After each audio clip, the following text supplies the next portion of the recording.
بورابنڈہ P S limits کے سنجے نگر میں gas cylinder دھماکہ۔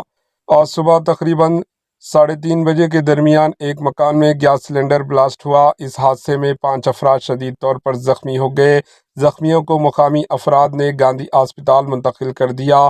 گیس سلنڈر بلاسٹ اتنا بھیانک تھا کہ پاس کے مکان بھی شدید متاثر ہوئے ہیں۔